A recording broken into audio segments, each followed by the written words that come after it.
하나님 말씀입니다. 하나님 말씀은 구약성경 아모스 9장 11절입니다.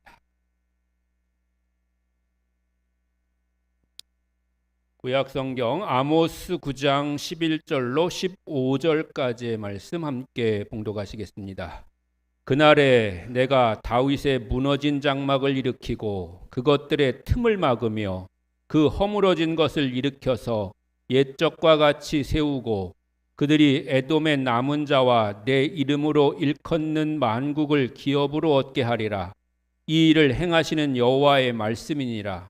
여호와의 말씀이니라. 보라, 날이 이를지라. 그때에 파종하는 자가 곡식 추수하는 자의 뒤를 이으며 포도를 밟는 자가 씨 뿌리는 자의 뒤를 이으며 산들은 단 포도주를 흘리며 작은 산들은 녹으리라. 내가 내 백성 이스라엘이 사로잡힌 것을 돌이키리니 그들이 황폐한 성읍을 건축하여 거주하며 포도원들을 가꾸며 그 포도주를 마시며 과원들을 만들고 그 열매를 먹으리라. 내가 그들을 그들의 땅에 심으리니 그들이 내게 준 땅에서 다시 뽑히지 아니하리라. 네 하나님 여호와의 말씀이니라. 아멘. 예, 오늘 함께 우리가 나눌 성경은 아모스거든요. 아모스. 그 제목을 제가 뽕나무 재배자 아모스 이렇게 적었는데요. 좀 뜬금없지 않아요? 웬 성경의 뽕나무이며 웬 선지자가 뽕나무를 재배하고 있나 이렇게 조금 뜬금없는 그런 느낌이 듭니다. 이 아모스는 선지자인데요. 이 아모스라고 하는 이름의 뜻은 짐을 지다, 짐을 나르다 이런 뜻을 가지고 있습니다. 짐이라는 거는 다른 말로 우리가 표현하면 뭐라고 표현할 수 있을까요? 짐 그러면 부담이죠. 부담. 부담을 지는 자 이런 뜻도 가지고 있습니다. 그러니까 이 아모스는 지금 짐을 나르는 또 부담을 지는 그런 사람인데 구약의 선지자들이나 사사들에게 주시는 그런 이름이나 아니면 그들의 삶은 뭐냐면 그 사람이 잘못해서가 아니라 사실은 그 사람을 통해서 이스라엘 백성의 상태를 보게 하죠. 그러니까 때로는 우리들의 지도자가 어떤 그런 위험이나 사고나 사건이 생겼을 때 물론 그 개인의 그런 문제일 때도 당연히 있겠죠. 그 개인이 뭐 문제가 있었거나 아니면 부주의했거나 뭐 그런 경우도 당연히 있을 수 있는데 또 한 가지 면에서 살펴보면 그럼 그 지도자를 통해서 그 공동체에게 즉 우리 일반 모든 사람들에게 뭘 깨닫게 해주시려고 또 무엇을 알게 하려고 하시는지 그런 것에 대해서 우리가 돌아볼 필요가 있다는 거죠. 그런 이제 의미를 가지고 있는데요. 이 아모스의 생애를 보면 아모스라고 하는 사람은 드고아 출신인데요. 드고아라고 하는 건 남유다에 있는 그런 도시고요. 스스로 말하기를 이제 자기 자신이 목자이기도 하다 이렇게 했는데 목자라고 하는 당연히 가축을 치는 사람이잖아요. 이스라엘 땅에서 가축 치는 일, 즉 양을 치는 일은 굉장히 아주 빈번하고 그거는 누구나 그런 사람일 수 있겠구나 이렇게 생각할 수 있는 거예요. 왜냐하면 너무나도 그런 사람들이 많았고 또 그런 일들이 그들에게 많이 있었어야 됐던 그런 일이기 때문에 그렇죠. 그런데 그런 동시에 자기를 뭐라고 얘기를 했냐면은 뽕나무를 재배하는 자다 이렇게 가르쳤거든요. 또 여기서 뽕나무는 뭘까? 성경에 나오는 뽕나무는 뭐냐라는 것이죠. 성경에는 세 가지 뽕나무가 나옵니다. 첫 번째는 우윳빛의 수액을 분비하는 유향나무인 그런 나무가 있어요. 백하임이라고 부르는 나무인데 유향나무예요. 유향나무인데 이 유향나무를 뽕나무라고 그렇게 성경에 번역되어 있다는 거예요. 근데 이 유향나무인 뽕나무는 어떤 특징을 가지고 있냐면 잎이 잘 흔들리지도 않고 흔들려도 그 잎이 서로 이렇게 부딪히면 이렇게 부딪히는 소리가 나야 될 거 아니에요. 근데 그 흔들리는 소리나 부딪히는 소리가 거의 나지 않는 그런 나무인 거예요. 그래가지고 그 나무, 그 지금 말씀드린 그 백하임이라는 유향나무, 뽕나무가 부딪히는 소리가 들리면 그거는 거기에 하나님이 임재하셨구나.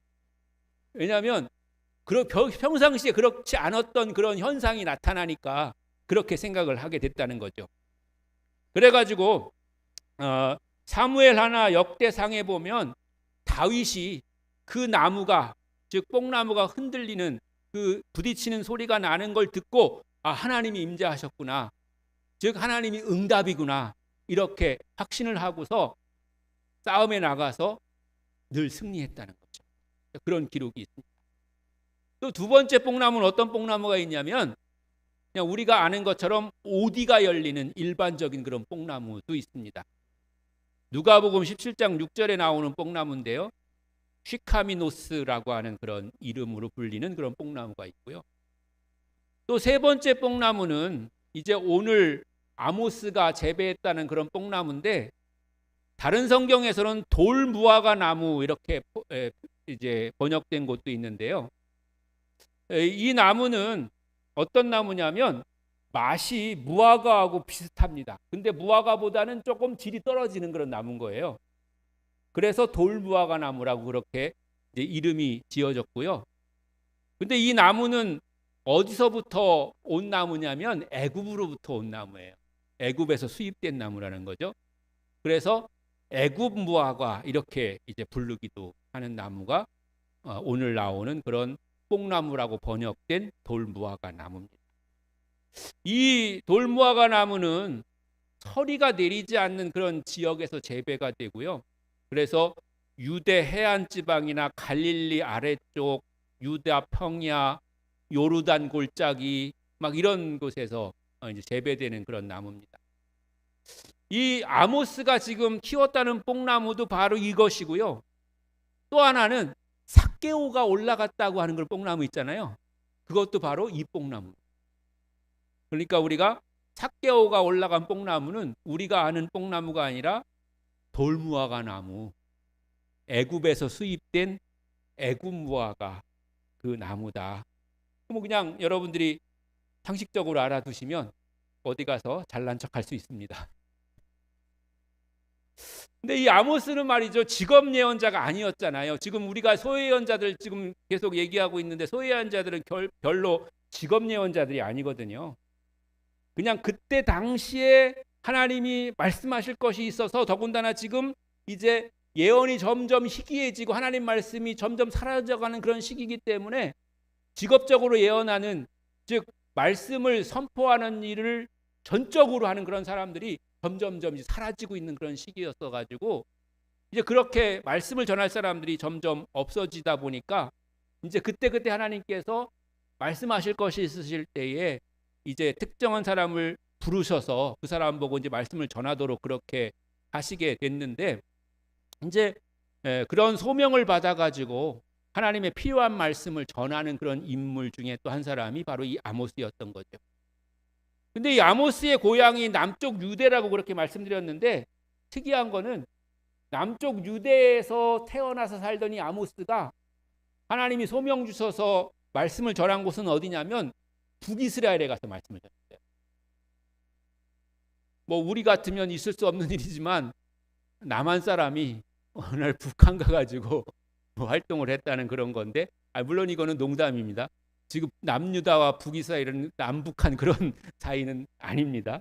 아무튼 그렇게 이제 좀 특이 같다는 거죠. 그런데 뭐 전혀 또 다를 수가 없는 게, 남유다 북이스라엘 사람들은 별로 이렇게 좋아하지 않았습니다. 서로 갈라져 있었기 때문에 별로 좋아하지 않았기 때문에, 혹시 아모스가 만약에 북이스라엘로 말씀을 전하러 갔을 때 북이스라엘 사람들이 굉장히 싫어했을 수도 있고, 굉장히 약간의 그런 핍박 같은 그런 것을 이제 줬을 수도 있습니다. 왜냐하면 남유다가 조금 또 잘난 척하는 그런 면이 조금 있었거든요. 그렇기 때문에 너 잘났다 그러면서 왜 여기 와서 그러냐 이렇게 했을 수도 있는 거죠. 이제 그랬더니 이제 아모스가 활동한 시기는 이제 남유다로서는 이제 우시야 왕 때. 요거는 지금 아모스 1장 1절부터 나오는 그런 얘기를 지금 하고 있는 겁니다. 혹시 성경 가지고 계신 분들은 그쪽에 살짝 보시면 이제 거기 나오고 있는데요. 남유다에는 우시야 때고 북이스라엘은 여로보암 2세 때인데요. 이때는 이제 역사적으로는 기원전 8세기. 그래서 북이스라엘이 번영기를 이제 지나고 있으면서 거의 그 번영의 끝 무렵에 있을 때, 그 무렵의 그런 시기인 거죠. 1장 1절을 보면 1장 1절 혹시 있나요? 예, 1장 1절이 있네요. 같이 한번 읽어보죠. 시작. 유다 왕 우시야의 시대 곧 이스라엘 왕 요아스의 아들 여로보암의 시대 지진전 2년에 드고와 목자 중 아모스가 이스라엘을 대하여 이상으로 받은 말씀이다. 아멘. 지금 이 우시야 시대 또 여로보암 2세 시대였다고 했는데 그 시기가 꼭 또 언제냐면 거기에 뭐라고 돼 있어요? 지진전 2년. 이스라엘에 큰 지진이 있었던 그런 때가 있었는데 그보다 2년 전이었다는 거예요. 지금 아모스가 활동했던 그런 시기가. 이 지진은 실제로 이스라엘에 일어났던 것이고요. 기원전 760년경에 이스라엘에 큰 지진이 있었고 그 지진으로 인해 가지고 큰 재난을 이제 당하게 되었던 거죠. 그런데 굳이 아모스는 그 사건을 명시하면서 그로부터 2년 전이다 이렇게 또 성경에 기록되어 있는 것은 하나님의 경고가 재난 전에 분명히 임했다. 그러니까 조심해라 이런 말을 분명히 했다는 거예요. 그리고 나서 2년 후에 지진이 난 거니까요. 그리고 아모스의 그런 예언이 그만큼 무거운 그런 무게가 있는 그런 예언이었다고 하는 것을 이제 1장 1절에서 이제 말하고 있는 거죠. 이 아모스는 그 당시에 성전 지도자들로부터 많은 그런 저항을 받았습니다. 왜냐하면은 특히 제사장 아마샤가 이 아모스를 고발했는데요. 7장에 보면 돌아가라, 니네 나라 돌아가라. 왜 남의 나라 와가지고 그런 나쁜 얘기하냐 이렇게 이제 압박하는 장면들도 이제 볼 수가 있는 거죠. 이 아모스서는 그래서 왜 아모스가 이 말씀을 선포하게 됐냐면 지금 북이스라엘이 굉장히 번성기를 지나가고 있었다 그랬잖아요. 번성기를 지나가고 있으니까 종교적으로도 굉장히 화려한 그런 제사와 하나님께 예배하는 그런 것들이 생겼다는 거예요. 근데 제사는 화려하고 예배는 정말 풍성했는데 실제 백성의 삶은 그렇지 못했다는 거죠. 굉장히 사회는 썩어갔고 백성들은 그냥 보이는 것만 잘했지 자신의 그런 삶들은 하나님의 말씀에서 많이 떠나 있었던 그런 시절이었다고 하는 것입니다. 그런 것을 이제 지적하는 그런 말씀들을 선포하게 된 건데요. 이 아모스서를 대충 내용을 살펴보자면 1장과 2장에서는 열방과 이스라엘을 향한 심판을 선언합니다. 주변 나라들도 다 심판받을 거지만 근데 이스라엘 너희 죄가 가장 무겁다. 이스라엘 사람들은 어떻게 생각했냐면 이방 사람들 잘못하는 거 그리고 이방 사람들이 죄 짓는 거 그것만 이제 늘 지적했거든요. 즉 다시 말해서 남의 눈에 티끌만 계속 지적했던 거예요. 근데 아모스가 나타나서 네 눈에는 들보가 들었다. 그걸 지금 이제 이야기하고. 왜냐하면 성전에서도 우상 숭배가 일어나고 또 약자나 또 도움을 오히려 받아야 될 사람들이 착취당하고 또 불의한 재판이나 그런 것들이 여러 군데서 나타나게 되었기 때문인 거죠. 그래서 아모스는 3장에서 6장까지 이스라엘의 죄목들을 이야기하면서 회개해라 이렇게 이제 선포하고 있는 것입니다. 그러면서 3장 2절에 보면 너희가 알았다는 그 언약의 특권 그 무슨 말이냐면 하나님이 이스라엘 백성들에게 이제 하나님을 알려주시고 하나님의 말씀을 선포해 주시고 택한 백성이라고 택한 민족이라고 늘 얘기해 주셨잖아요. 그러니까 나는 하나님을 알고 하나님이 나를 선택하셨고 하나님이 나와 함께 하신다, 이런 마음들은 다 가지고 있었단 말이죠. 그런데 너희들이 그렇게 택함 받았다고 해서 그게 특권이 아니고 그럼에도 불구하고 너희가 범죄하면 그건 더 큰 책임이 있는 거다, 이렇게 이제 강조하는 거예요. 그러면서 겉으로는 제사, 절기, 찬양 이런 게 막 넘치지만 실제로의 삶 속에서는 불의가 가득하고 위선이 많고 시기, 질투, 또 여러 가지 욕심 등등의 그런 것들이 있는 것에 대해서 이제 아모스는 폭로하고 있는 것입니다. 그래서 이제 마지막 부분으로 가면은 5 환상이 나오고 결정적인 그런 경고를 해주고 있는데요. 메뚜기 환상, 불 환상, 다림줄 환상, 여름 과일 환상, 성전 붕괴 환상, 이런 환상들을 통해서 이제 정말 끝이다, 마지막이 다가왔다, 이런 이야기를 이제 선포하고 있는 거죠. 그런데 중요한 거는 그 선포가 마지막이다, 끝이다 라고 하는 게 정말 끝내기 위한 선포가 아니고 하나님의 선포는 회복의 약속이 늘 그 뒤에 따라 붙는다고 하는 것입니다. 아모스 9장 11절로 15절입니다. 같이 한번 읽어보시겠습니다. 시작. 그날에 내가 다윗의 무너진 장막을 일으키고 그것들의 틈을 막으며 그 허물어진 것을 일으켜서 옛적과 같이 세우고 그들이 에돔의 남은 자와 내 이름으로 일컫는 만국을 기업으로 얻게 하리라. 이 일을 행하시는 여호와의 말씀이니라. 여호와의 말씀이니라. 보라, 나를 이룰지라. 그때에 파종하는 자가 곡식 추수하는 자의 뒤를 이으며 포도를 밟는 자가 씨 뿌리는 자의 뒤를 이으며 산들이 단 포도주를 흘리며 작은 산들이 녹으리라. 내가 내 백성 이스라엘이 사로잡힌 것을 돌이키리니 그들이 황폐한 성읍을 건축하여 거주하며 포도원을 가꾸고 그 포도주를 마시며 과원들을 만들고 그 열매를 먹으리라.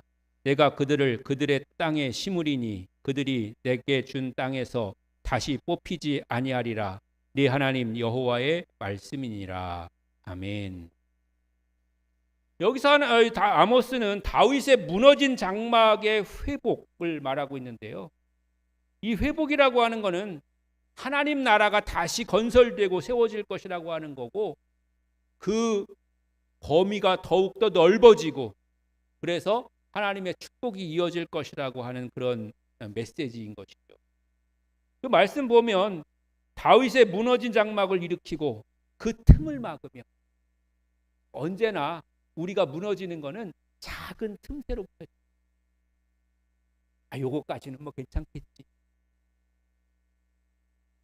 뭐 한 번 빠진다고 무슨 큰일이 날까, 뭐 아니면 요걸 내가 조금 다르게 해도 틀려도 큰 상관없겠다, 이렇게 생각할 수 있습니다. 실제 뭐 별 상관없습니다. 그런데 문제는 뭐냐면 그게 이제 반복이 되고 2번 했는데도 괜찮네, 3번 했는데도 괜찮네, 습관이 되고 그러다 보면 이제 허물어지고 멸망하게 되는 것이죠. 그래서 하나님 그 틈을 막으며 이렇게 말씀하시고 그 허물어진 것을 일으키며 옛적과 같이 세우고 만국을 기업으로 얻게 할 것이다 라고 말씀하시고, 파종하는 자가 추수하는 자의 뒤를 이으며, 곡식을 막 거두었는데 또 씨 뿌리는 자가 그 뒤에 따라오면 또 씨를 뿌리는 거예요. 그러면 씨 뿌리는 사람 뒤에 또 따라오면 또 추수를 하는 거예요. 그러니까 씨 뿌리는 것과 추수하는 것이 계속 끊이지 않고 이어진다는 거죠. 그러니까 풍성한 것을 더 거둘 수가 있는 거죠. 그렇게 이제 이어지고 포도원들이 이제 만들어지고 거기서 이제 포도를 수확하게 되고 거기서 이제 포도주를 만들게 되고 그것을 마시고 먹으면서 평안을 누리게 되는 그런 때가 돌아올 것이다 말씀하시고, 또 이스라엘 백성을 하나님께 택하시고 이스라엘 민족을 이스라엘 땅에 그렇게 심으셨는데 뭐 이제까지 포로도 잡혀가고 이방 나라들한테 침략도 받고 전쟁도 하고 이런 일들이 많이 있었는데 내가 다시는 거기서 뽑혀나가지 않을 것이다. 그게 분명하고 또 견고할 것이다 라고 그렇게 말씀하고 계시고 그것이 하나님 여호와의 말씀이니라 이런 말씀으로 이제 마무리 짓고 있는 것이죠. 이제 이런 아모스서를 통해서 우리가 알 수 있는 것은 무엇이냐면 예배는 단순히 의식적인 게 아니라 삶을 통해서 증명되고 나타나야 된다고 하는 것.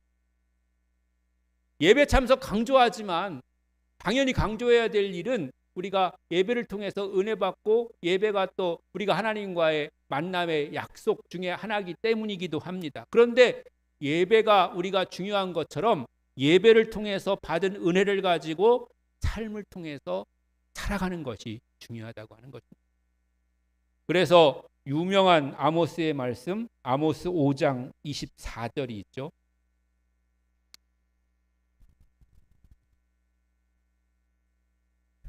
예, 앞에 화면에도 있습니다. 같이 읽어보시겠습니다. 시작. 오직 정의를 물같이 공의를 마르지 않는 강같이 흐르게 할지어다. 아멘. 우리가 신앙생활을 한다고 하는 것은 그냥 교회 안에서만 잘하고 교회 안에서만 정직하고 교회 안에서만 정의로운 것으로 끝나는 것이 아니라고 하는 거죠. 그런데 점점 가면서 오히려 교회 안에서도 정직하지 않고 교회 안에서도 정의롭지 않은 그런 일들이 많이 생기는 것 같아서 안타깝기도 합니다만은 우리가 때로는 교회 안에서는 그런 것 때문에 훈련하고 연단할지라도 세상에 나가서는 우리가 오히려 제가 말씀드리자면 교회 안에서는 조금 우리가 부족한 게 있어갖고 그거를 연습하고 훈련하는 그런 오히려 그런 기간으로 삼더라도 밖에 나가서는 더 정의롭고 더 정직하고 더 하나님의 뜻을 이루는 그런 삶을 살아야 될 줄로 믿습니다. 그것이 바로 하나님이 우리에게 원하시는 거죠. 그리고 두 번째는 아까도 말씀드렸던 것처럼 하나님이 택하시고 하나님이 먼저 부르신 것이 그것이 우리에게 주는 특권이 아니고 그리고 그것 때문에 우리가 뭘 봐주는 그런 이유가 될 수 있는 게 아니고 오히려 너희가 먼저 부르심을 받고 먼저 택함을 받아서 하나님께 나왔으니까 그 책임이 더 크다라고 하는 걸 말씀하고 있는 것입니다. 하나님의 백성이라고 그렇게 했으면 더 엄격한 그런 책임을 가져야 된다고 하는 것이죠. 내가 더 봐준다가 아니라 오히려 너희에게 더 큰 책임을 묻겠다. 이렇게 하나님께서는 말씀하고 계신 것이죠. 그리고 사회에서도 가난한 자, 억눌린 자의 편에 서라고 그렇게 말씀하시고 계시는 것이고요. 또 마지막으로는 참된 하나님의 말씀은 불편하지만 들어야 된다. 그리고 하나님의 말씀은 침묵하지 않는다. 아모스는 아까도 여러 가지 고소도 당하고 그랬다고 말씀드렸었는데 불편하고 어려운 그런 말을 했어야 됐던 거죠. 권력자들에게 심기를 거스리는 그런 이야기들을 했었어야 되는 거죠. 그러나 아모스는 거기에 전혀 굽히지 않고 진실을 말하는 그런 용기를 보여준 것이죠. 교회 지도자나 성도는 모두가 양심과 말씀 앞에 정직해야 되는 것입니다. 사람 눈치 보고 하나님을 두려워하는 사람의 눈치를 보지 않고 하나님을 두려워하는 그런 경외함이 필요한 거죠. 그런데 현실은 사실은 그러지 못할 때도 많이 있어요. 저만 해도 여러 가지 말씀을 이렇게 쭉 좀 정리해 놓고 나서도 이거 좀 누가 너무 실망하지 않을까 이런 생각도 들고 누가 또 이거 또 트집 잡겠구나 이런 생각도 할 때도 없는 게 아닙니다. 솔직히 있습니다. 그런 마음이. 그래가지고 말씀을 전하지 못할 때가 있고, 근데 차라리 그런 말을 좀 늦게 들으면 상관없어요. 이미 다 설교 준비해놨는데 나중에 혹시 이제 그런 상황들 들었어요. 그러면 이미 내가 준비해 놓은 거니까 내 스스로도 괜찮은데, 그걸 미리 알면 그 말씀을 하나님이 주셔도 참 그거에 대해서 전하기가 어려울 때도 있고, 근데 뭐 그건 단지 뭐 그렇게 못했다는 것이 아니라, 또 어쨌든 간에 목회자는 또 교인의 그런 상황도 돌보고 살피는 그런 것도 또 있어야 되는 거긴 한 거니까, 그걸 뭐 무조건 막 그냥 갖다가 그냥 때려 붙는다고 해서 다 되는 거는 또 아니니까, 또 그런 또 조금 핑계 아닌 핑계 같은 그런 생각을 하기도 합니다만은, 그러나 하여튼 간에 아모스가 지금 얘기하는 거는 그런 모든 것을 떠나서 하나님의 말씀은 말씀대로 전해져야 된다는 거죠.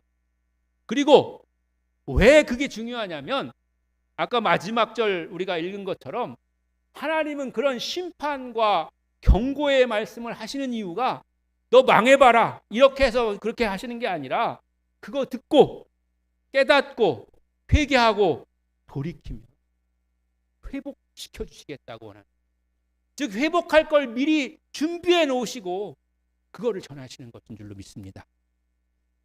책 말미에 회복 약속은 죄를 가볍게 덮는다가 아니라 정의로운 그런 새로운 질서를 세우시는 그런 하나님의 의지를 보여주시는 거고, 절망 같은 그런 시대고 또 멸망할 수밖에 없는 그런 상황이지만 회개하고 돌이켰을 때, 또 하나님의 말씀을 듣고 순종했을 때 그 길을 새롭게 다시 열겠다고 하는, 하나님의 축복의 길을 시작하시겠다고 하는 그런 시작으로 하나님께서 말씀하고 계신 줄로 믿습니다.